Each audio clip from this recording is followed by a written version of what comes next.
이렇게 기도하라. 우리 주기도문을 다시 대하게 되었습니다. 주기도문은 금년 봄에도 제가 주일 오후 시간에 한 소절씩 한 소절씩 우리가 잘 살펴보았습니다. 그래서 주기도문으로 기도하라고 가르쳐 주신 우리 주님의 가르침을 우리가 이제 생활화해야 할 것입니다. 주기도문을 다시 자세하게 할 수가 없겠어서 그냥 그래도 건너뛰기보다는 다시 한번 우리가 상고하는 마음을 갖고 산상보훈의 이 중심에서 주님께서 기도를 말씀하시면서 외식하는 기도하지 마라. 큰 거리 광장 어귀에서 하나님의 깊은 뜻을 알지 못한 채 엉뚱한 기도하는 것. 껍데기만 기도하는 것. 또 하나님의 뜻이 무엇인지를 모르니까 계속 중언부언하는 거예요. 못 알아듣는 청각장애인은 자연히 언어장애인이 됩니다. 못 들으면 말을 못하게 되어 있어요. 이 두 가지가 항상 같이 오게 되어 있어요. 들으면 반드시 해가 풀리게 되어 있습니다. 그러니까 우리가 하나님 앞에 하나님의 뜻이 무엇인지를 모르면 하나님께 듣는 것이 없으면 맨 엉뚱한 것을 구하게 된다는 거예요. 그것이 중언부언하는 거예요. 같은 말을 막 반복한다는 뜻도 있지만은 그 반복하는 기도를 주님이 말씀하시는 게 아니에요. 주님은 3번 반복해서 기도하셨어요. 같은 기도를. 그렇잖아요? 네. 뭐 군더더기를 그냥 계속 뜻도 없이 그냥 반복한다. 그런 의미보다는 하나님의 뜻을 알지 못하고 자기의 정욕과 육체의 소원을 따라서 그냥 하나님 앞에 기도하는 것은 하나님이 보실 때에 기먹고 말 못하는 그런 환자와 같다. 중언부언하는 그런 기도였다고 우리가 앞 시간에 보았어요. 그래서 구하기 전에 있어야 될 것을 아신다 그러잖아요. 그러면 기도하란 말이 하지 말란 말이에요?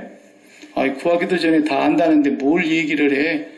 그런 뜻이 아니고 구하기 전에 있어야 될 것을 아신다는 말을 그 뜻은 하나님이 우리가 뭐가 필요한지를 정확하게 아시고 계신다고 말해요. 하나님이 나의 필요가 무엇인지를 알고 계시는 하나님. 그 필요를 구하라는 거예요. 그것을 깨닫게 해주시는 분이 성령님의 중보예요. 성령님께서 중보 기도를 계속 하고 계신다고 그랬잖아요. 마땅히 빌 바를 알지를 못하니까. 그러니까 우리가 기도를 자칫 잘못하면 어느 종교에나 있는 그런 기도가 기도인 줄로 생각한단 말이에요. 새가족 모임에서도 제가 과거에 다 얘기했지만 이번 주에도 또 새가족 모임에서도 그 얘기를 제가 했어요. 기도하는 것이 부처 앞에 가서 기도하는 사람의 기도 내용이나 소를 섬기는 애니미즘에 빠져있는 그런 우상 숭배하는 사람들의 기도 내용이나 무당 앞에 가서 그냥 비는 기도 내용이나 우리 옛날에 할머니 할아버지들이 조상 때 뭔가 있는지도 모르면서도 그냥 하늘님 그러면서 아무거나 하나 걸리라 이거죠. 물 떠놓고 그러면서 그렇게 비는 기도 내용이나 예수 그리스도의 십자가의 구속함을 입고 하나님의 자녀가 된 자녀들이라고 하는 사람들이 하는 기도 내용이나 내용이 똑같다 그러면 그건 기도가 아니라는 거예요. 성경에 그렇게 말하고 있어요. 그건 기도가 아니에요. 근데도 막 응답받았다 그러니까 다 그건 공갈치는 거예요. 어쩌다 된 거예요, 그냥. 어쩌다 된 거예요. 그걸 아셔야 돼. 어쩌다 된 줄을 모르세요, 여러분? 교회 안 다닌 사람들이 다 어쩌다 되는 거 보세요. 교회 다니나 안 다니나 기도 하나 안 하나 어쩌다 되는 게 많아요. 근데 그것이 무슨 기도 응답인 줄로 막 자기 혼자 착각하고 있는 거죠. 그렇지 않습니다. 밑도 끝도 없이 그냥 아무거나 하나 걸리라 이거죠. 그러니까 뭡니까? 우리 한국 같으면은 뭐 대학교 입시 보르기 뭐 입시 앞에 두고 수능고사인가요? 뭐 그런 거 볼 때 보면은 그냥 학교 그 수희 아저씨가 얼마나 힘든지 몰라요. 그 대문에다가 그냥 그 달라붙는 엿을 칭칭 감아놔가지고 찹 달라붙더라 이거지 막. 아침에 그리고 찹쌀떡 해서 먹이고 찹 달라붙더라 이거지 막. 그리고 뭐 그 시험 보러 가는 날 아침에 미역국은 절대로 안 끓여요. 생일날이라도 그날은 미역국 안 끓여요. 예? 이런 미신과 잡신 속에서 예수 믿는 사람들도 똑같이 그 짓거리를 하는 거예요. 예. 그래 가서 비나 그러면은 그런 시간이 있으면은 공부 열심히 하면 돼요. 본인이 공부 열심히 왜 공부 시간은 공부 안 하면서 그런 요행을 바라냐 이거예요. 예. 그러면 그 시간에 절간에 가서 1000배에 엎드려서 절을 하면 1000번 일어났다 앉았다 엎드려서 절을 하면서 그렇게 불공을 드리고 있는 사람의 자식들도 좋은 성적으로 나와요. 괜히 그런 사람들 얘기를 못 들어보고 교회에서 막 기도했더니 점수가 올라갔다 그딴 소리를 하고 다닌단 말이에요. 그러니까 하나님하고 부처하고 똑같은 줄 알아요. 저쪽 사람들이 하나님 알기를 자기들이 더 센 줄 알아. 자기들이 예. 웃기고 있는 거예요. 어떻게 기독교를 이렇게 무당 잡교를 만들어놨는지 몰라요. 누가 그렇게 했다고요? 목사들이. 그러니까 맨날 뭐 현수막 걸어놓고 수능 D-31 고3 아이들을 데리고 있는 부모들은 다 나오라 이거지만 나오라 이거지. 솔직하게 얘기해볼까요? 고3 아이 놔두고요. 기도 한 번도 안 해도요. 될 놈은 됩니다. 그걸 아셔야지. 어쩌다 하나 된 걸 갖고 그걸 막 강단에 세워가지고 굉장하게 된 것처럼 막 떠들어대고 미친 사람들이에요. 그런 것이 기독교고 그런 것이 기도인 줄 알고 말이죠. 우리는 그런 자식들 안 키우니까 얘기해봐도 소용이 없네요. 네. 또 군대 옆에 가면요. 저도 군대 옆에서 목회를 10년을 해봤어요. 3군 본부 그것도 얼마나 거기가 중요한 대한민국의 펜타곤 아닙니까? 거기가 별자리들이 공군 참모총장 별 5개, 별 4개, 육군 참모총장 별 4개, 해군 참모총장 별 4개. 세 사람만 해도 별이 12개가 떠요. 매일 아침만. 그 밑에 그냥 또 참모부에 별 달고 있는 사람들 얼마나. 별들이 아침에 그냥 둥둥 떠요. 대낮에. 근데 거기서 진급 발표하는 날만 되면은요. 누가 새벽 기도를 나오라 그랬어요. 그냥 새벽 소리가 문전성시를 이루는 거예요. 그 한 주간 심사위원들이 심사 딱 들어가면 누가 심사위원인지 발표가 안 나요. 근데 그래도 비밀리에 다 알죠. 돈 요구 가니까. 근데 발표 나기 직전까지 얼마나 기도를 열심히 하다가 발표가 딱 났다. 그러면 그 다음 주부터 새벽 기도가 안 나와요. 그게 무슨 기독교입니까? 그게 무슨 기도입니까? 그게 그냥 기도 안 해도 될 사람은 올라간다니까요. 어떻게 하면 돈 많이 사다 주면.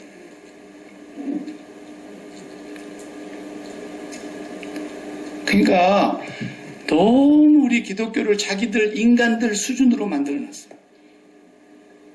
기독교를 완전히 무당 잡교 수준으로 수준을 낮춰갖고 인간들의 수준으로 기도도 생각하고 뭐 이렇게 하는 거예요 지금. 그래갖고 막 됐다고 또 막 할렐루야 하고 다 할렐루야 치잖아요. 근데 정말 돼서 좋을런지 안 좋을런지는 몰라요. 우리 처남도 뭐 대령 올라가려고 그럴 때 내가 그만두라 그랬어요. 빨리 옷 벗고 중년 때까지 받은 봉급 착착 모아놨다가 그거 대령 달라고 싸다 주지 말고 그냥 옷 벗고 나와라. 그걸 뭘 가지고 그걸 하려고 그래. 내가 처남한테 그랬어요. 처남이 지금 장로님이시지만은 당당하게 옷 벗고 나와가지고 대학교에 가서 그 학군단 관리하는 거 작년까지 하고 이제 은퇴했어요. 만기 딱 은퇴했어요. 얼마나 떳떳하고 좋아요. 그냥 대령까지 올라가려고 중령 때까지 모아놓은 재산 다 갖다가 바치고 그 다음 대령 달으면 그 다음에 그만하고 싶겠어요? 또 별 달고 싶지. 그럼 중령 때까지 모아놓은 거 어디서 모았겠어요? 그거에 다. 그러니까 전부 그렇게 살면서 할렐루야 또 그래 진금은 막 좋아갖고 돈 주고 해놓고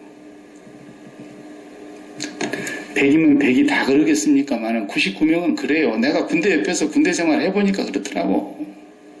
네. 그러니까 우리는 그런 기도해갖고 무슨 응답받았다 이런 소리 부르면은 그냥 한 귀로 듣고 흘러요. 귓등으로 들으라고 그냥 어쩌다 됐구나. 네.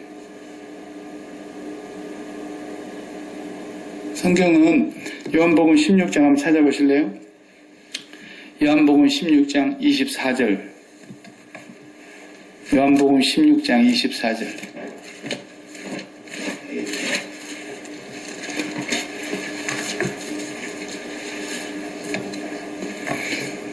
예수님께서 뭐라 그래요? 이제 십자가가 곧 앞에 다가와요. 예수님 공생의 마지막에 기도하신 거예요. 마지막에 말씀하신 거예요. 뭐라 그래요? 제자들 보고 여지껏 제자들 데리고 다니셔놓고 지금까지는 너희가 내 이름으로 아무것도 구하지 아니하였으나 구하라 그리하면 받으리니 너희 기쁨이 충만하리라. 지금까지는 너희가 내 이름으로 뭐예요? 아무것도 구하지 않았다 그러잖아요. 아직 기도가 뭔지를 몰라요, 제자들이. 기도가 주님이 십자가에 죽으시고 부활하시고 승천하시고 약속하신 성령이 오시기까지는 기도를 이제 배우기는 배웠지만 기도가 뭔지를 몰라요, 아직도 제자들은. 그리고 성령이 오순절에 강림하신 날로 그날 이제 기도가 본격적으로 시작이 됐어요. 그리고 그 사람들의 기도의 내용이 다르고 그 사람들의 기도하는 삶의 태도가 다르고 그 사람들이 살아가는 삶의 스타일이 완전히 바뀌어졌어요. 네.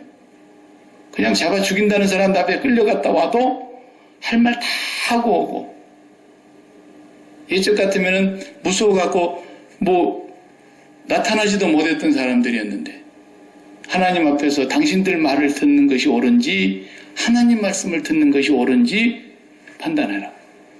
우리는 보고 들은 것을 말하지 않을 수 없노라.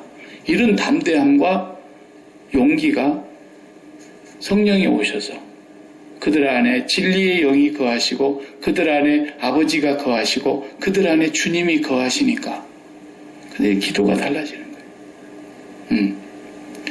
지금까지는 아무도 너희가 기도하지 않았지만 이제 그날이 되면 내 이름으로 내가 약속한 그 말씀으로 기도하라. 여기 이름으로라는 말은 말씀으로라는 뜻이에요. 그러니까 똑같은 말이니까 주님께서 그 약속하신 말씀으로 이제 너희가 지금까지 내가 일러준 모든 말들이 성령이 오셔서 진리의 영이 우리를 너희들을 생각나게 해주시고 깨닫게 해주시고 가르쳐 주실 것이다. 너희가 그 영으로 이제 기도해라. 그렇게 말씀을 하신 거예요. 그리고 우리가 기도할 때 뭘 구해야 되느냐 하는 것은 큰 그림으로 먼저 보면은 뭘 구하는 것이 기도냐. 우리 앞에 찬송 불렀죠. 우물가의 여인처럼 그 여인이 처음에는 그냥 물 구했어요. 마시는 물. 그러다가 예수님께서 계속 대화를 해 나가시는 거예요. 지금 너에게 물을 달라고 구하는 이가 누구인지를 네가 알았다면 네가 나에게 그것을 구했어야 돼. 이렇게 가르쳐줬어요. 그래서 대화를 쭉 해 나가는데 이분이 위대한 선지자거든요. 더 깊이 대화가 들어가는데 보니까 이분이 메시아인 걸 알았어요. 그리고 그 메시아에게 생수를 구했어요. 그리고 주님은 그 여인에게 생수를 줬더니 그 여인의 문제가 그날로 다 해결된 거예요. 그리고 동네로 뛰어들어갔어요. 그리고 전에 나에게 행한 일에 부끄러운 일들을 다 소삭거리고 뒤에서 수근수근하고 뒷담화하는 그런 사람들한테 가가지고 자기의 과거를 다 알고 나의 모든 과거의 모든 행실을 다 알고 계시는 그 메시아에 대해서 얘기하고 있잖아요. 동네 사람들이 다 몰려 나왔다 그랬어요. 그 여인의 말을 듣고 처음에. 그 생수를 구하여야 된다 했어요. 생수. 그러면 내가 너에게 그것을 주었으리라 그랬어요. 요한복음 4장에 보면. 그러면서 사도 요한은 그 생수가 무엇인가를 또 설명해 주고 있어요. 요한복음 7장에 보면 찾아보십시다. 성경은 이렇게 열심히 찾고 읽고 그 말씀을 우리가 확신하며 그 말씀 안에 우리가 거해야 되니까요. 네.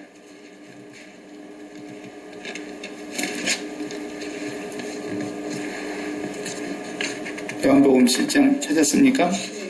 네. 다 같이 한번 37절. 명절 끝날 곧 큰 날에 예수께서 서서 외쳐 이르시되 누구든지 목마르거든 내게로 와서 마시라 그랬어요. 목마른 사람은 주님께로 와서 마시라는 거예요. 나를 믿는 자는 성경의 이름과 같이 그 배에서 생수의 강이 흘러나오리라 하시니 그 여인이 생수를 구했어요. 나를 믿는 자는 생수의 강이 흘러나오리. 이는 그 믿는 자들이 받을 성령을 가리키시는 거예요. 성령이 바로 생수예요, 생수. 성령을 받으면 그것이 바로 생수예요. 그래서 믿는 자에게 성령을 주신다고 그랬잖아요. 믿는 자에게. 뭘로? 선물로 주시는 거예요. 믿는 자. 네. 사도행전 2장에 보면은 믿는다는 말을 쭉 설명해 놓고 있어요. 그리하면 성령을 선물로 주시리니 그랬어요. 그러니까 사도행전에도 그 약속대로 이제 하나님께서 성령으로 각 사람에게 선물을 주시는 거예요. 그리고 우리가 궁극적으로 구해야 될 것이 그거예요. 또 누가라고 하는 분이 쓴 누가복음을 보시면 오늘 주기도문이 누가복음에도 한 번 더 나오잖아요. 누가는 어떻게 기록했는가? 누가복음 11장을 찾아보세요. 누가복음 11장을 보시면 예수님의 주기도문이 마태도 기록하였지만 누가도 기록해두었어요. 그 기록한 내용이 1절부터서 나옵니다. 예수께서 한 곳에서 기도하시고 마치심에 제자 중 하나가 여짜오되 주여 요한이 자기 제자들에게 기도를 가르친 것과 같이 우리에게도 가르쳐 주옵소서. 예수께서 이르시되 너희는 기도할 때에 이렇게 기도하라. 아버지여 이름이 거룩히 여김을 받으시오며. 이렇게 주기도문이 여기도 나와요. 그리고 나서 그 주기도문의 뜻을 설명해 주시려고 그 주기도문의 핵심 내용이 뭔가를 말씀해 주시려고 5절에서부터서 떡을 구하러 간 친구에게 떡을 구하러 간 자기 친구가 방문을 했는데 떡을 줄 것이 없어요. 줄 떡이 없으니까 자기 친구에게 또 가서 보시오 떡 3덩이만 내게 구워달라 그러면서 친구 집에 가서 떡을 구하는 그 내용을 쭉 설명하고 있어요. 여기 지금 주기도문이 뭔가를 설명하려고 하는 비유예요. 비유. 예. 근데 그 내용을 모르고 그냥 강청하면 준다다 그래가지고 하나님의 오른팔을 막 뒤로 꺾어가지고 손가락을 막 몇 개 뒤로 꺾어서 막 안 내놓으면 뭐 못 버티고 말이죠. 예? 제가 늘 웃자고 하는 말 가운데 사타구니 속에 밤송이를 넣고 견디나 봐라 막 그리고 하나님을 막 괴롭히면은 어쩔 수 없어서 줄 것이라고 생각하는 그런 걸 간청의 기도라고 생각하는 사람들이 있는데 그런 게 아니에요. 요 얘기는 지금 그 얘기하려고 그러는 게 아니에요. 주기도문의 의미가 무엇인가를 잘 요약해주고 있는 비유. 그래서 그 비유를 설명한 거예요. 비유로 설명한 거예요. 그리고 나서 마태복음에 또 나오는 얘기가 그대로 이어지잖아요. 9절에 보면 또 내가 또 너희에게 이르노니 구하라 그러면 주실 것이요. 찾으라 그러면 찾아낼 것이요. 문을 두드리라 그러면 너희에게 열릴 것이. 마태복음 7장의 내용의 산상보훈이 여기도 그대로 나오죠. 그 다음에 10절에 구하는 이마다 받을 것이요 찾는 이가 찾아낼 것이요 두드리는 이에게 열릴 것이니라. 너희 중에 아버지가 된 자로서 누가 아들이 생선을 달라 하는데 생선 대신에 뱀을 주며 알을 달라 하는데 전갈을 주겠느냐. 다 같이 너희가 악할지라도 좋은 것을 자식에게 줄 줄 알거든 하물며 너희 하늘 아버지께서 구하는 자에게 성령을 주시지 않겠느냐 하시니라. 여기서 마태복음은 구하는 자에게 좋은 것을 주시지 않겠느냐 그렇게 표현했어요. 근데 누가에서는 그 좋은 것이 뭐냐? 성령이다. 그 여인에게 구하라고 하는 것이 바로 생수. 누구든지 목마르거든 내게로 와서 그 생수를 마셔라. 나를 믿는 자는 그 배에서 생수의 강이 흘러날 것이다. 그것은 믿는 자의 받을 성령을 가리켜 하시는 말씀이다. 그래서 아버지가 너희가 악할지라도 자식에게 좋은 것을 줄 줄 알거든. 하물며 너희 하늘 아버지가 구하는 자에게 성령을 주시지 않겠느냐. 성령이 오셔야 기도가 되는 거예요. 네. 성령으로라야 우리가 하나님 앞에 바른 기도를 할 수 있게 된다는 것을 지금 주님께서 가르쳐주고 계십니다. 자, 또 이 주기도문을 우리가 접하기 전에 바울 사도가 이런 말씀하셨죠. 골로새서 3장 1절 2절을 보면은 그러므로 너희가 그리스도와 함께 다시 살리심을 받았으면, 이건 뭐가 앞에 전제된 것이 하나 빠졌잖아요. 너희가 그리스도와 함께 다시 살리심을 받았으면, 그 말은 죽었으니까 다시 살리심을 받았다는 얘기하는 거예요. 앞에 십자가의 죽음을 빼고 지금 얘기했어요. 너희가 그리스도와 함께 다시 살리심을 받았으면 어때요? 위의 것을 찾으라. 거기는 그리스도께서 하나님 우편에 앉아 계시느니라. 위의 것을 생각하고 땅의 것을 생각하지 말라. 위의 것을 찾으라 그랬어요. 위의 것을. 우리의 기도가 위의 것을 찾아야 된다. 왜? 그리스도와 함께 다시 살리심을 받았으니까. 여기는 십자가의 죽음을 전제로 하는 거예요. 그리스도와 함께 연합하여 십자가에서 죽은 사람이라면 그리스도와 다시 연합하여 다시 살리심을 받았을 터이요. 다시 살리심을 받은 사람이라면 위의 것을 찾으라. 이렇게 말씀하신 거예요. 거기 주기도문이에요. 주기도문. 네. 주기도문을 한 토막씩 기도를 하세요. 저도 주기도문을 가지고 매일 기도를 해요. 그냥. 네. 어떤 때는 그것이 1시간 기도할 수도 있고 어떤 때는 2시간 기도할 수도 있고 어떤 때 또 되게 바빠가지고 어디 가야 될 일이 생기면 그냥 그걸로 3분 동안 기도하고 그럴 수 있는 것이 주기도문이에요. 주기도문. 네. 주기도문을 잘 하시면 돼요. 네. 주님께서 기도를 가르쳐 주셨는데 주기도문으로 안 하고 예를 들어 봅시다. 돈 문제가 생겼어요. 돈 문제가 급해지고. 근데 그 돈의 문제를 놓고 오늘 아침에 기도를 하려고 그러는데 주님의 기도문, 주기도문을 무시하고 돈 문제를 기도할 수 있겠냐고 말이에요. 돈 문제를 이제 주기도문을 무시해버리고. 또 건강에 문제가 있어요. 그런데 주님의 기도를 무시해버리고 그냥 기도할 수 있겠냐 이 말이에요. 가족에게 문제가 생겼어요. 자녀에게나 비즈니스에나 어떤 인간관계에서 다 문제가 있잖아요. 그런데 주님이 가르쳐 주신 기도문의 내용을 무시해버리고 그걸 다 생략해버리고 그걸 상관하지 않고 그냥 기도할 수 있겠어요? 안 되잖아요. 누구하고 한바탕 했어요. 그리고 막 미워 죽겠어요. 더 분풀이를 못한 것이 집에 가서 막 억울해서요. 전화를 해갖고 막 또 퍼부설하세요. 그럼 이제 다음 주일날 올라갔는데 교회 가서 또 얼굴 마주치게 생겼네. 근데 아이고 그 인간 오늘 교회 안 나왔으면 좋겠다. 지는 나오면서. 그리고 이제 얼굴을 안 부딪히려고 그래도 교회에서 와서 부딪힐 텐데. 주님 기도문 무시하고 할 수 있어요? 주님의 기도문을 빼고는 아무것도 안 되는 거예요. 그렇지 않아요? 어떻게 주님의 기도문을 무시하고 기도가 된단 말입니까? 주님의 기도문을 따라서 기도를 하셔야죠. 그렇기 때문에 우리는 위의 것을 찾으라 그랬으니까 분명히 땅의 것은 찾지 말라 그랬잖아요. 땅에 있는 모든 것이 뭐라 그랬어요? 정욕과 탐심과 악한 정욕과 우상숭배니 탐심은 우상숭배니라.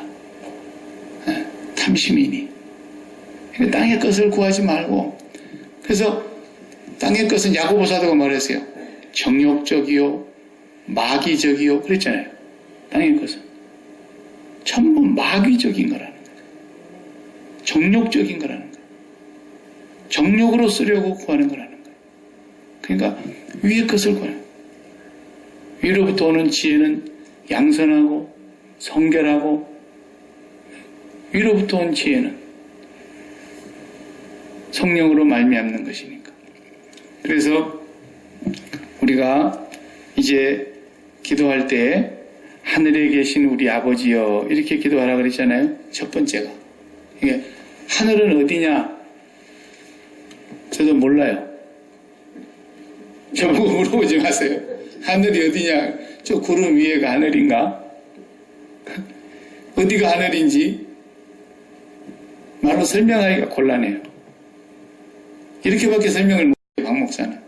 우리 주님께서 하늘에 계셨다가 창세 전부터, 영원 전부터 하나님 아버지와 성령 안에서 아버지 안에 예수 그리스도가 계시고 예수 그리스도 안에 아버지가 계시고 성령으로 삼위일체가 되신 하나님 아버지께서 이 세상에 독생자를 보내셨는데 그 오신 곳이 하늘에서 오셨어요.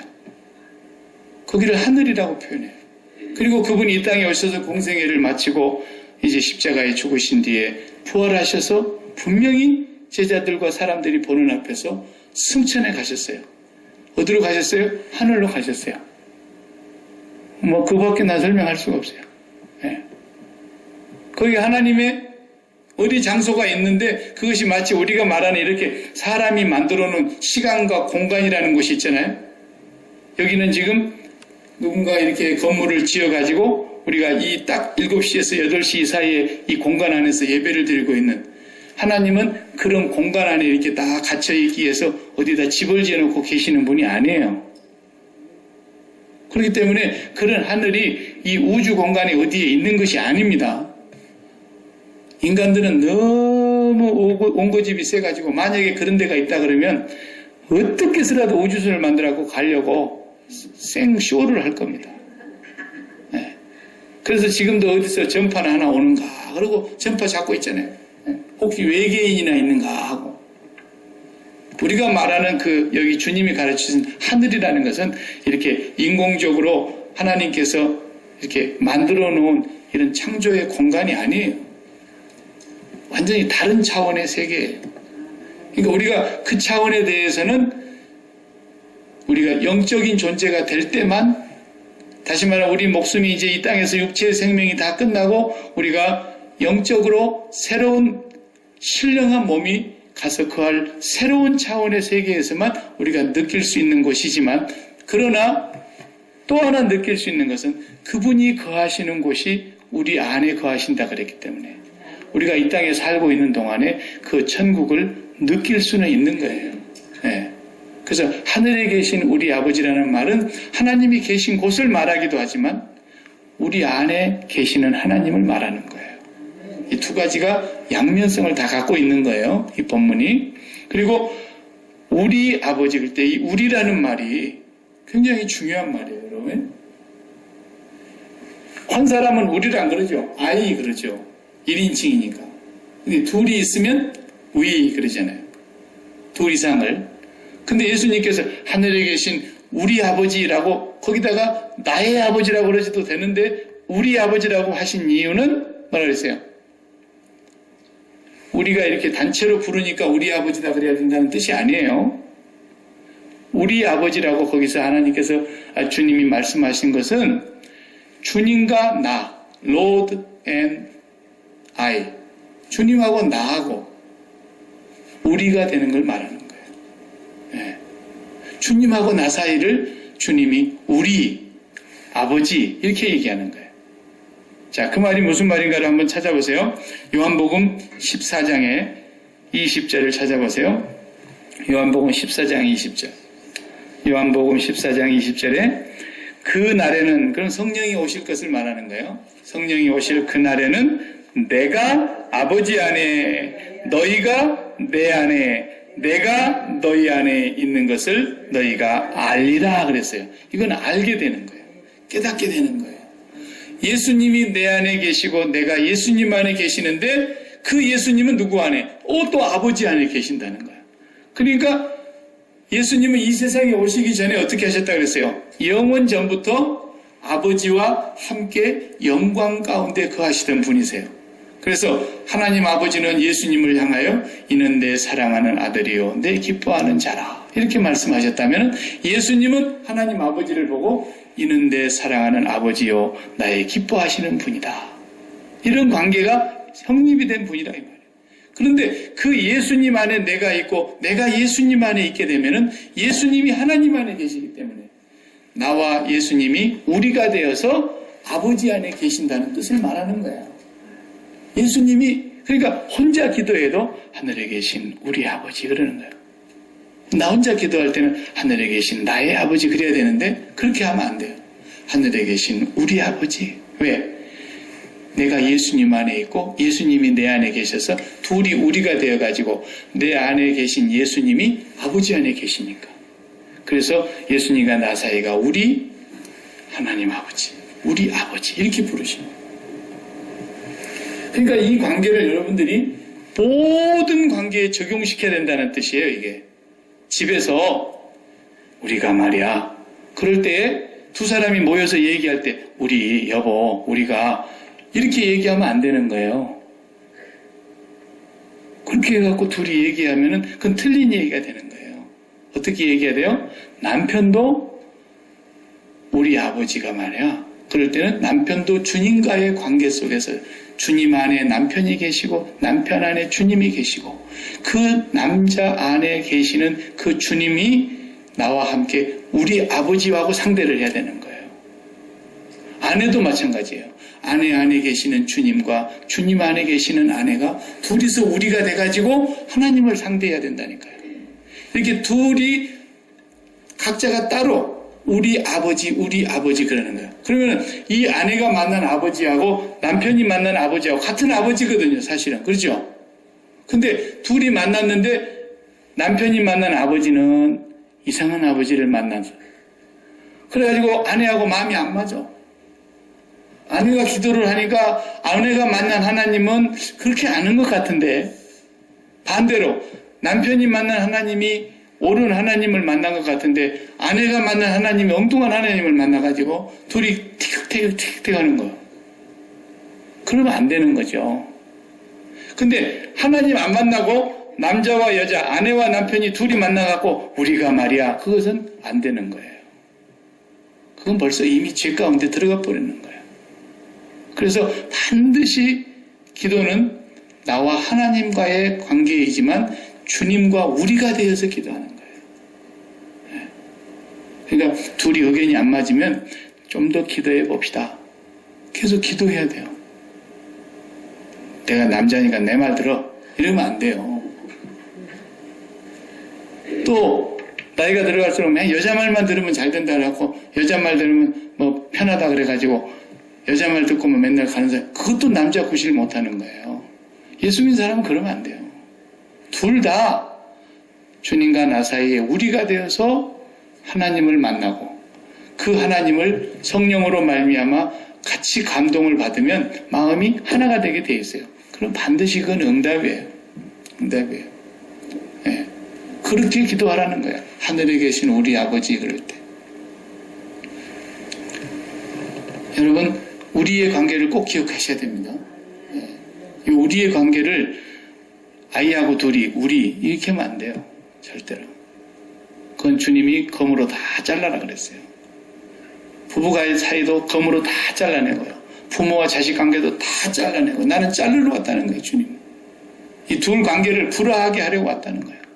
이 둘 관계를 끊어내기 위해서 오셨다는 거예요. 그리고 하나님과 연합하게 하기 위해서. 그 하나님은 보이지 아니하시지만 이 땅에 오신 예수 그리스도를 통해서 연합하게 하셨어요. 그래서 내가 예수 안에 예수가 내 안에 그 함께 우리가 되어 그러니까 이제 주기도문을 첫 구절을요 주르륵 나가지 말고 그 하늘에 계신 우리 아버지 그 한마디를 가지고도 주님과 깊이 대화를 하는 교제의 시간을 가져야 돼요. 자, 어떻게 하냐? 제가 하는 거 해볼게요. 하늘 아버지께서 예수 그리스도를 향하여 이는 내 사랑하는 아들 내 기뻐하는 자다. 영원부터 영원까지 그런 관계예요. 그리고 그 아버지는 예수 그리스도를 너무너무 사랑하세요. 우리 인간이 사랑하는 사랑하고는 비교가 안 되는 하나님의 사랑으로 사랑하세요. 그런데 그 예수님도 하나님 아버지를 얼마나 사랑하시는지 단 한 번도 아버지의 뜻을 거스린 적이 없어요. 아버지 하시는 말씀 그대로 해서 했고 아버지가 하시는 일을 보지 않고는 아들 스스로 해본 적도 없고 이렇게 아버지와 아들과의 관계가 영원부터 영원까지 일치되고 연합되고 하나가 된 관계, 그렇게 이루시는 하나 되게 하시는 분이 성령님이세요. 성령 하나님 안에서 그렇게 그런 관계를 유지하고 계시는 분인데 내가 그 예수 그리스도를 통해서 먼지 같고 티끌 같고 구더기 같고 벌레 같은 죄인의 개수 같은 나를 예수님께서 씻으시고 나를 깨끗하게 해서 나를 당신 안으로 끌고 들어가서 아버지와 나 사이에 자녀의 관계를 맺어주시면서 아버지를 어떻게 부르게 해요? 우리 아버지 이렇게 부르겠다니까요. 그러니까 성경이 뭐라 그랬어요? 성령으로 기도하게 되면 아빠, 아버지 이렇게 부른다 그랬잖아요. 그렇게 친밀한 분이라는 거예요. 친밀한 기도가. 아빠. 여러분 하나님 보고 아빠 그래 봤어요? 그렇게 해봤어요? 친밀하지 않아요? 하나님 아버지가? 혼내실 것 같아요? 얼마나 우리를 사랑하시는지 몰라요. 그 예수님이 하나님과의 관계 속에서 그렇게 사랑하시는 분인데 우리 하나님 아버지가 하늘로부터서 소리가 나기를 이는 내 사랑하는 아들 내 기뻐하는 자 그렇게 사랑해요. 그렇게 사랑하시는 분을 십자가에 죽기까지 내주셨다니까요. 우리 어머니 되신 분들 다 자식을 낳았다 그러면 한번 생각해봐요. 여러분 자식을 누구한테 내줄 수 있어요? 죽는 데다가 내줄 수 있겠어요?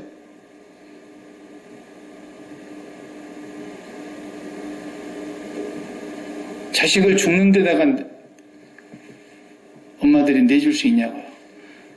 여기 엄마들이 자식이 죽게 생겼으면 자기가 대신 죽어서 살릴 수만 있다면 죽겠다고 나서는 엄마는 있을지라도 자식 대신 죽이는 엄마는 없을 거예요. 예? 그렇게 자식 사랑하잖아요. 우리 인간의 사랑도. 에로스의 사랑, 필레오의 사랑, 부모와 자식 간의 스톨게의 사랑, 인간의 사랑이에요. 그게 다.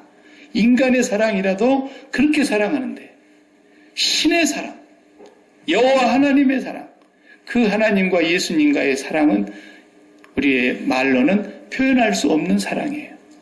그렇게 사랑하시는 예수님을 나를 위해서 죽이셨다니까요. 그러면은 그 하나님이 얼마나 나를 사랑하시면 그렇게 하실 수 있겠어요? 그렇잖아요. 그러니까 날마다 그 주님의 십자가의 사랑을 생각하면서 주님이 나를 데리고 끌고 들어가셔서 우리 아버지라고 부르라는 거예요. 주님이 나를 보고 우리 아버지라고 부르라는 거예요. 왜? 그 주님이 아버지 안에 계시고 그 아버지가 주님 안에 계시는데 그 주님이 나를 끌고 들어가시는 거예요. 그리고 그 아버지와 오랫동안 친밀하게 아버지를 한마디를 불러도 아버지, 아빠. 세상에 어떤 아빠가 그런 아빠가 있어요? 세상의 아빠는 결국은 다 돌아가실 터인데 다 우리가 세상의 육신의 아빠는 그건 다 실체가 아니라 그랬잖아요. 모형이에요. 그냥 배우요, 배우. 배우로 있는 거예요. 30년 동안 아빠 노릇했다. 30년 동안 배우 한 거예요, 배우. 아빠 역할. 진짜가 아니에요, 그게. 근데 그게 진짜인 줄 알고 그냥 난리를 치는 거예요. 진짜 아닙니다, 여러분. 그러니까 그 아빠에게 하려면 하나님 아버지를 깊이 만나면 만날수록 아빠에게 잘하게 되고 하나님 아버지를 잘 못 만나면 못 만날수록 아빠에게 잘 못하게 되어 있어요. 엄마에게도 잘 못하게 되어 있고. 네. 하나님을 깊이 만나면 만날수록 이웃에게 더 잘하게 되어 있고 하나님을 못 만나면 못 만날수록 이웃에게 잘못하게 되어 있어요. 반드시 하나님과의 관계에서만 이게 해결되는 거예요. 그래서 하늘에 계시는 그 아버지, 그 아버지를 우리가 매일 친밀한 관계로 유지해야 되는 거예요. 그분을 부르라는 겁니다. 그분을 날마다 모시고 사는 것을 확인하라는 거예요. 그분이 여러분 안에, 제 안에 계시겠다고 약속했으니까. 그 약속을 꼭 붙잡고 사셔야 돼요. 요한복음 17장 21절에도 이렇게 말씀합니다. 주님이 이제 이것은 기도를 하시는데요. 주님의 기도문이 굉장히 길게 나가죠. 17장에서. 그 17장 21절, 22절을 보세요. 아버지여 기도합니다. 아버지께서 내 안에 계시고 내가 아버지 안에 있는 것 같이 그들도, 그러면 우리를 두고 하는 말이에요. 그들도 다 하나가 되어 우리 안에 있게 하사. 아버지가 예수님 안에, 예수님이 아버지 안에 계시는데 그렇게 하나 된 것처럼 저들도 제자들을 비롯해서 앞으로 오고 오는 시대에 예수 안에 있는 모든 하나님의 자녀된 자들을 다 하나님 안에 있게 해달라고, 우리 안에 있게 해달라고 그렇게 기도하잖아요. 또 22절에 내게 주신 영광을 내가 그들에게 주었사오니 이는 우리가 하나 된 것 같이 그들도 하나가 되게 하려 함이니이다. 곧 내가 그들 안에 있고 예수님이 우리 안에 계시고 아버지께서는 예수님 안에 계시어 그들로 온전함을 이루어 하나가 되게 하려 함은 아버지께서 나를 보내신 것과 또 나를 사랑하심 같이 우리도 사랑하시는 것을 이 세상이 알게 하려 함이로소이다 그랬어요. 그러니까 하나님이 예수 그리스도를 그토록 사랑하심 같이 우리도 그만큼이나 사랑하신다는 것을 저 세상이 알게 하려고 주님이 기도를 하시는 거예요, 지금. 그러니까 우리가 그렇게 친밀한 거예요. 그분 안에 들어가시면 그렇게 좋은 거예요. 제가 그랬잖아요, 지난주에. 손자들이 그냥 할머니, 할아버지 품 안에 들어가 버리면요. 얼마나 좋은지 애들이. 수염도 막 잡아다니고 그러면 돼. 애들이. 아버지가 옆에서 막 그래도 괜찮아. 할아버지, 할머니가 계시니까. 그만큼 자유해버리는 거예요. 할머니, 할아버지 사랑이 부모님 사랑보다 더 커버려요. 애들이 그걸 느끼니까 그 안에서 막 어떤 애는 막 버리적머리가 없었고 할아버지 빵을 막 때려요. 그러면 이제 아버지가 나중에 할아버지 간 뒤에 혼내키죠. 그만큼 아버지 안에 들어가면 우리 안에 그만한 큰 자유가 있는 거예요. 자유가 있어요. 그 아버지 안에 들어가는 그 기도를 지금 예수님께서 하신 거예요. 아버지여 창세전부터서 아버지와 나와 함께 누리던 그 영화를 저들에게도 주셨어. 아버지가 내 안에 계시고 내가 아버지 안에 계시고 아버지가 나를 사랑한 것 같이 내 안에 있는 저들도 그토록 사랑하신다는 것을 이 세상이 다 알게 해주시기를 기도합니다.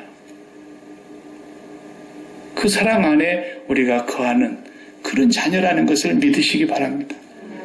주기도문 하면서 계속 그 아버지와의 친밀한 관계가 들어가야 돼요. 그리고 아버지 앞에서 자유함이 있어야 돼요. 평안함이 있어야 돼요.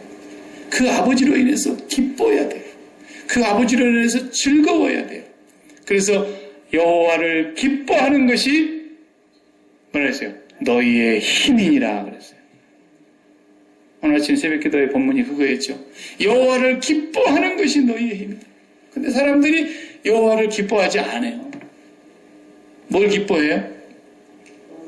돈을 기뻐해요. 할렐루야. 네? 돈을 기뻐해요. 근데 돈이 없어. 그러니까 돈이 없으니까 막 기쁨이 다 사라졌어. 그래서 이 기쁨을 해결해 달라고 하나님 앞에 가가지고 뭐라고 기도해요? 하나님, 저도 돈 좀 주시옵소서. 이 돈만 있으면 나도 기쁘겠는데 이 돈이 없어서 나도 오늘 또 이렇게 마음이 가라앉고 정말 입맛도 없고 기분 나쁘고 속이 상하고 살맛이 안 납니다. 그 말은 뒤집으면 무슨 말이에요? 하나님, 당신이 있어도 나에게는 돈이 없으면 나는 아무 힘이 없습니다. 하나님, 당신 때문에 나는 하나도 기쁘지 않습니다. 돈을 주시는 당신을 내가 기뻐하겠습니다. 그렇게 얘기하고 있는 거예요. 여보, 나는 당신이 전혀 내 마음이 기쁘지가 않아. 당신이 돈이나 벌어오면 기쁠까? 그 얘기 아니에요 지금? 네? 이런 걸 신앙이라고 우리가 지금 믿고 있다 그러면 너무너무 하나님 앞에 우리가 죄를 범하고 있는 거죠. 네. 도무지 내 앞에서는 한 번도 우리 집사람이 웃지를 않더니 예쁘게 화장을 해갖고 예쁜 옷을 입고 나가더니 딴 남자를 보고 웃고 좋아가고 하루 종일 웃고 기분 좋아가지고 그 사람하고 막 붙들고 막 해 하고 얘기하고 들어오는 거야. 이걸 데리고 살아야 돼요 말아야 돼요? 그것하고 똑같은 거예요. 나는 하나님 당신이 있어도 하나도 안 기쁩니다. 왜? 내 몸에 병이 있으니까. 나는 하나님 당신이 있어도 하나도 살맛이 안 납니다. 왜? 돈이 없으니까. 하나님 나는 아무리 재밌게 살아보려고 해도 살맛이 안 납니다. 왜? 사업이 안 되니까. 이러고 있다 이거예요. 하나님을 기뻐하는 사람은 없어요. 사업 잘 되는 걸 기뻐하고 자식 잘 되는 걸 기뻐하고 그냥 건강해지는 걸 기뻐하고 맨날 이런 것만 기뻐하는 거예요. 근데 그 두 번째 단어가 그 이름이 거룩히 여김을 받으시오며잖아요. 완전히 그 이름이 거룩히 여김을 받고 있는 게 아니라 그 이름이 내 마음속에서 완전히 무시를 당하고 있는 거예요. 하나님의 이름이 어디에 거하신다고 그랬어요? 구약성경 전체에서. 솔로몬 성전을 지을 때 솔로몬이 뭐라 했어요? 다 짓고 나서 봉헌기도가 끝나고 나니까 열왕기상 9장에 하나님이 그 밤에 솔로몬에게 두 번째 나타나셔서 그래 네가 지은 그 성전에 그 거룩한 곳에 내 거룩한 이름을 거기 두겠다 그랬잖아요. 그 성전이 어디예요? 우리 마음 아니에요? 우리 마음이 지성소 아니에요? 그런데 우리 마음에 그 거룩한 이름이 있겠다. 오늘 우리 찬송가 불렀잖아요. 앞에 시작할 때 주님의 이름만이 오직 주의 이름만 지성소에 있습니다. 그래. 이곳에 오셔서 여기 예배드리는 장소에 오라는 얘기가 아니잖아요. 그 찬송이 지금. 이곳에 앉으소서. 여기 의자에 와서 앉아 계시라는 찬송이 아니라고. 하나님 무슨 몸뚱아리에 있어서 의자에 앉겠어요? 네. 다 인간적인 차원에서 그건 모형으로 우리에게 기록을 하려고 하다 보니까 그렇게 쓴 거예요. 그건. 하나님은 지성소에 거하시는 분이세요. 너희 몸을 성전을 삼고 내가 너희를 위해서 처소를 예비하러 가노니 그 본문이 그 처소가 뭔지 아세요? 우리 몸을 말하는 거예요. 뭐 아파트 지로 갔다고 누가 설교한 사람한테 웃기고 있어요. 그런 처소를 말하는 게 아니에요, 성경에서. 진정으로 우리가 이제는 썩지 아니한 몸을 입고 그분과 함께 영원히 함께 계실 그곳에 주님은 우리와 함께 거하실 거예요. 네. 그것을 지으러 가신 거예요. 그것을. 그러니까 그 아버지 하나님이 우리 마음의 가장 최고의 이름, 최고의 이름. 나는 아버지가 제일 기쁩니다. 아버지가 나는 너무너무 좋습니다. 당신이 예수님을 향해서 이는 내 사랑하는 아들, 내 기뻐하는 자라 그랬듯이 나도 그 예수님 안에 거하고 예수님과 연합됨으로 말미암아 나 같은 죄인을 향해서도 주님은 아버지께서는 내 사랑하는 아들, 내 기뻐하는 딸 그렇게 말씀해 주시니 너무너무 감사합니다. 나는 아버지가 최고로 좋습니다. 아버지가 나의 기쁨입니다. 이것이 그분의 이름을 거룩히 여기는 거예요. 거룩히 여기는 거예요. 그런데 그분 때문에 안 기쁘면 돈이나 있어야 기쁘고 건강이나 돼야 기쁘고 병들었다 그러면 안 기쁘고 이래 갖고는 뭐 하나님의 이름이 거룩히 여김을 받겠냐 이 말이에요. 그 사도 바울은 죽을 때까지 병을 안 고쳐주는데 그러면 뭐 기쁠 일이 있어갖고 그 양반이 항상 기뻐하라 그랬겠어요. 그냥 매맞은 데가 낫기도 전에 또 가서 두드러 맞아가지고 그냥 온 사방이 갈기갈기 찢어지게 맞아도 뭐가 그 사람이 즐거울 일이 있어서 항상 기뻐하라 그랬겠어요. 그런데도 그렇게 매를 맞고 그렇게 박해를 받고 그렇게 곤란을 겪는데도 불구하고 하나님의 기쁨이 더 크기 때문에 그걸 구했던 거예요. 하나님. 그걸 구했던 거예요. 그러니까 여호와를 기뻐하면서 항상 기뻐하는 것이 너희를 향하신 아버지의 뜻이란다. 그런 말씀이죠. 주기도문에서 그런 거 구해라 그랬는데 맨날 그런 건 구하지도 않고 아버지 오늘도 내가 우리 자식 새끼 때문에 도저히 기쁘지가 않습니다. 살아도 살맛이 안 나고 그냥 배 주기도 못하겠고 그냥 어떻게 해야 좋겠습니까?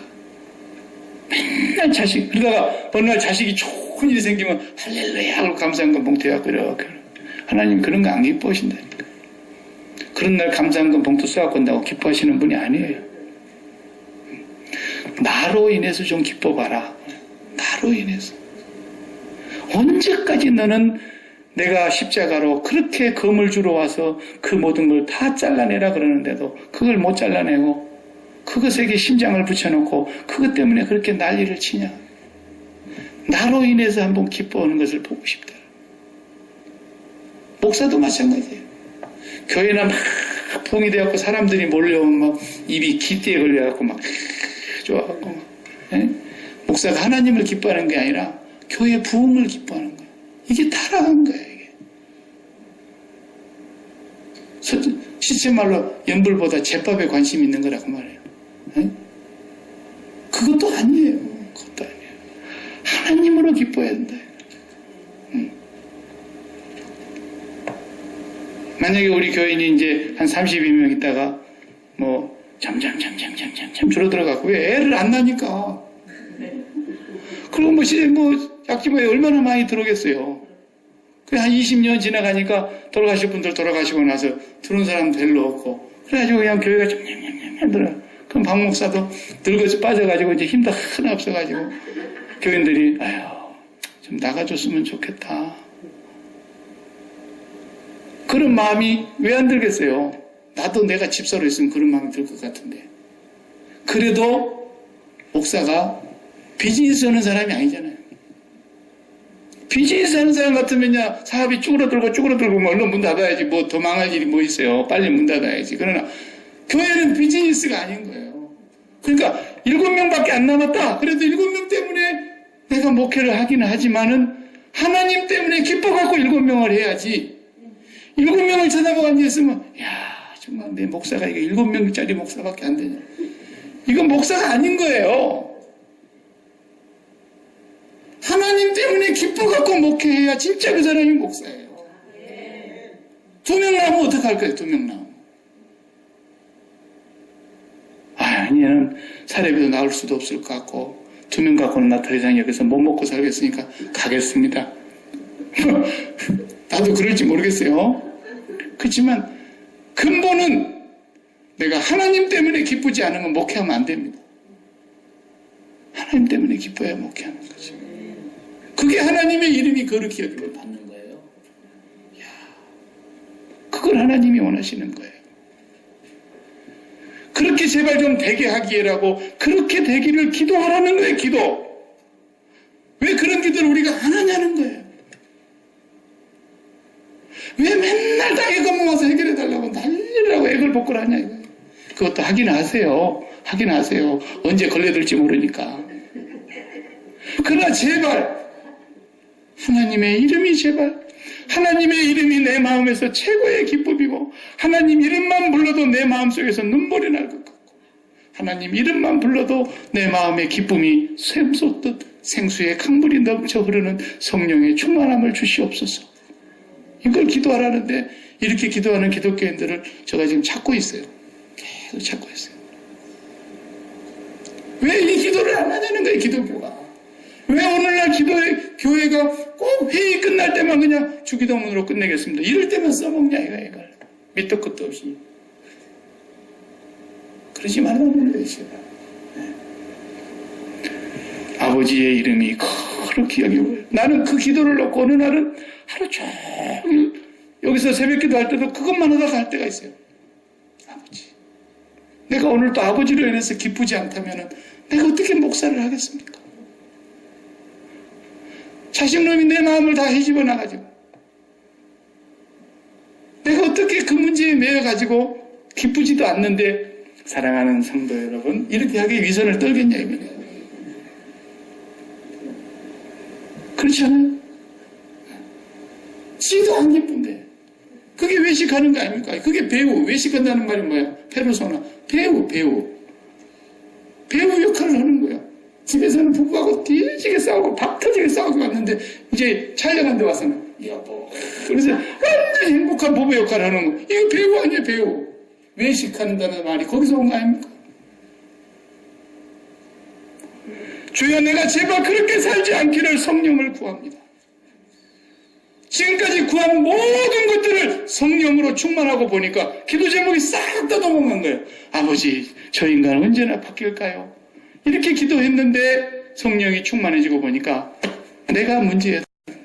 그 기도 제목이 다 달아나는 거예요. 돈 문제로 인해서 기도를 그렇게 했는데 성령이 충만해지니까 돈 문제가 다 달아났어요. 기도 제목도 아닌 걸 갖고 지금까지 난리쳤던 거예요. 주기도문을 그래서 하라는 거예요. 다 내버리고 주기도문만 붙들고 기도해요. 주기도문보다도 더 잘하려고 하는 사람은 전부 사탄이요. 지가 주님보다 낫다 그러면 사탄이지 뭐예요. 주기도문만 해요. 앞으로 아무 기도 안 해도 제가 말 안 할 테니까. 네, 주기도문, 주여, 내가 주님 앞에 고백합니다. 나는 예수를 평생 믿었는데 왜 이렇게 마음에 기쁨이 없을까요? 조금 기뻤다가 금방 기쁨이 그냥 눈 녹듯이 사라져버리고, 그저 재미있다가 왜 이렇게 그냥 이슬 사라지듯이 그냥 내 마음이 이렇게 가라앉을까요? 주여, 내가 이렇게 사는 세월이 평생을 살아왔습니다. 불쌍히 여겨주십시오. 그러면서 주님을 구하라고, 주님을. 생수를 구하라고. 목마르지 않는 생수를 구하라고. 성령을 구하라는 거예요. 구하는 자에게 좋은 것을 주시지 않겠느냐고 아버지가 그렇게 말씀하시는데도 구하라는 거예요. 하나님께서 반드시 응답해 주실 거라는 겁니다. 기도하십시다. 하나님 감사합니다. 찬성보온을 하시다가 주님, 갑자기 주기도문이 여기에 들어와 있는 이유가 무엇인지, 너무나 외식하는 기도하고 밑도 끝도 없이 중언부언하고 아버지의 뜻이 무엇인지도 모르고 그렇게 성전뜰 기퉁이에서 성전 지성소의 맛을 알지 못하고 아버지를 만나는 그 맛을 알지 못하고 그리고 살아가는 그 바리새인들과 율법학자들을 바라다 보면서 또 그 밑에서 배운다고 하지만 목자가 없는 양과 같이 유리방황하는 불쌍한 영들을 보면서 주기도문을 가르쳐 주시고 너희는 이렇게 기도하라고, 기도할 때 주의하라고 주님이 말씀하셨습니다. 아버지, 우리가 이 주님의 기도를 빚받을 사람처럼 당당하게 구하게 해주시옵시고, 주님이 약속했으니 믿음을 가지고, 확실한 믿음을 가지고 기도할 수 있게 하여 주셔서 정말 생수가 우리 강물같이 우리 마음속에 흘러넘쳐서 더 이상 목마르지 않는 그런 삶으로 매일매일을 살아갈 수 있도록 은혜를 베풀어 주옵소서. 예수님의 이름으로 기도하옵나이다. 아멘.